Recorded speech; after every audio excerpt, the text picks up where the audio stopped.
West ఏషియాలోని యుద్ధ ప్రభావం వంటింటికి తాకింది. గ్యాస్ సిలిండర్తో మొదలైన ధరల మంట ఇప్పుడు నిత్యావసరాలపైన పడింది.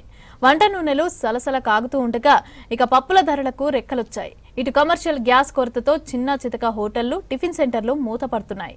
బడా హోటళ్లు, రెస్టారెంట్లలో నిల్వలు నిండుకుంటున్నాయి.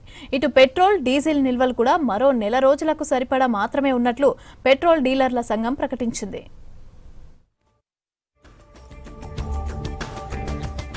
ఇరాన్, ఇజ్రాయెల్, అమెరికా యుద్ధం కారణంగా నిత్యావసర ధరలు పెరుగుతున్నాయి. ముఖ్యంగా వంట నూనెలు సలసల కాగుతున్నాయి. Refined sunflower oil litre packet మొన్నటి వరకు 140 ఉండగా ప్రస్తుతం 170 నుంచి 180 వరకు ఎగబాకింది. లీటర్పై 30 నుంచి 40 రూపాయల వరకు ధర పెరగడంతో సామాన్యులపై అదనపు భారం పడింది. పామాయిల్ ధరలకు సైతం రెక్కలొచ్చాయి. వంట నూనెలే కాకుండా పప్పుల ధరలు చుక్కలను తాకుతున్నాయి. కందిపప్పు కిలోకు 20 నుంచి 30 రూపాయల వరకు పెరిగింది. ఇతర వస్తువుల ధరలకు రెక్కలొచ్చాయి. యుద్ధం కారణంగా గ్యాస్ సరఫరాపై తీవ్ర ప్రభావం పడింది. ఈ నిత్యావసర సరుకుల ధరలను ఇప్పుడున్నటువంటి స్థితిలో ఉంచవలసిన అవసరం కూడా ఉందని చెప్పేసి మేము ప్రభుత్వాలని కోరడం జరుగుతూ ఉంది. 30 రూపాయలు ఉన్నటువంటి టిఫిన్ 50 రూపాయల్లో పెరగడం, అంటే 20 నుంచి 30 రూపాయల వరకు పెరగడం. అంతేకాకుండా నీటి విషయాల్లో కూడా ఏ విషయంకి వచ్చినా కానీ, యుద్ధ ప్రతిపాదిక నుంచి పెట్రోల్కి వచ్చినా కానీ డైలీ రోజువారీ ఉన్న నిత్యావసరాలు 20 నుంచి 30 రూపాయల వరకు ప్రతి ఐటెం పైన పెరగడం జరిగింది. జిల్లాల్లోని ఏజెన్సీలో గ్యాస్ బుకింగ్ వెయిటింగ్ లిస్టు చాంతాడంత పెరిగిపోయింది. ఒక్కో ఏజెన్సీలో 2000 వరకు వెయిటింగ్ లిస్ట్ ఉంది. ఇదే అదునుగా భావించి గ్యాస్కు కృత్రిమ కొరత సృష్టించి బ్లాక్లో 1500కు సిలిండర్ విక్రయిస్తున్నారు.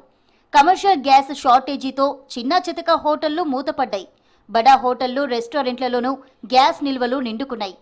గ్యాస్ సరఫరా కాకపోతే అవి కూడా మూతపడే పరిస్థితి నెలకొంది. వాణిజ్య గ్యాస్ సరఫరా చేయాలని హోటళ్ల నిర్వాహకులు కోరుతున్నారు.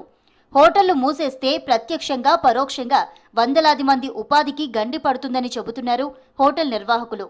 గ్యాస్ ఇప్పుడు నెల అయిపోతుంది కానీ రింపుకోలేను సార్. ఒక బుడ్డి ఉందని తిప్పలేదు, బండ్లు వస్తలేవు. కాడెంకు అని ఇక్కడ వచ్చినాం. గ్యాస్ లేదు, ఛాయ్ చేసుకుందామంటే సిలిండర్ లేదు. ఇంట్లో కట్టెలు పెట్టి పొయ్యి ముట్టించుకొని చేసుకుంటున్నాం. ఒక పూట చేసుకుంటే ఒక పూట చేసుకుంటలేము.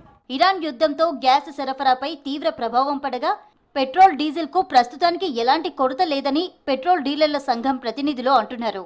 రాష్ట్రంలో నెల రోజులకు సరిపడా పెట్రోల్, డీజిల్ నిల్వలు ఉన్నాయని చెప్పారు. పెట్రోల్, డీజిల్ ఇళ్లలో నిల్వ చేసుకోవద్దని సూచిస్తున్నారు. ఇండియన్ గ్యాస్ బుక్ చేసి 15 రోజులు అవుతుంది. మేము బుక్ చేసినా కానీ మాకు సిలిండర్ ఊర్లోకి వచ్చి ఇచ్చిపోవట్లేదు. మొన్న వారం వస్తాను వస్తే ఆ ఏ నెంబర్ కూడా సరిగా స్పందించట్లేదు. ఇప్పుడు రిలయన్స్ మార్ట్ పోయి ఒక ఇంజక్షన్ తీసుకుని వచ్చిన, మళ్ళా ఇది ఎటైనా పెళ్లికి పోతే టిఫిన్ సెంటర్లు కూడా దొరుకుతలేవు. చాలా తీవ్ర కొరత ఉంది సిలిండర్ల పైన. మున్ముందు నాకు తెలిసి ఇంకా పెట్రోల్ మీద కూడా పడుతుందని భారమని నేను అనుకుంటున్నాను. యుద్ధం కారణంగా కోడిగుడ్లు, బాస్మతి రైస్ ఎక్స్పోర్ట్ నిలిచిపోయి ధరలు తగ్గే అవకాశం ఉందని చెబుతున్నారు. అయితే వంట నూనెలు, నిత్యావసర ధరల పెరుగుదలతో ఇంటి బడ్జెట్ కూడా పెరిగిందని గృహిణులు ఆందోళన చెందుతున్నారు.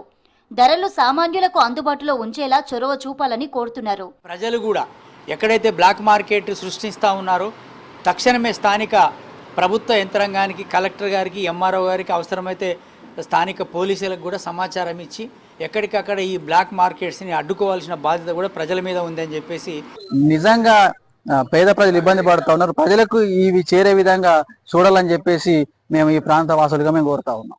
యుద్ధం ఎఫెక్ట్ సామాన్య, మధ్యతరగతి ప్రజలను తాకింది. వంట నూనె ధరలు పెరిగి గ్యాస్ కొరతతో అల్లాడుతున్నారు.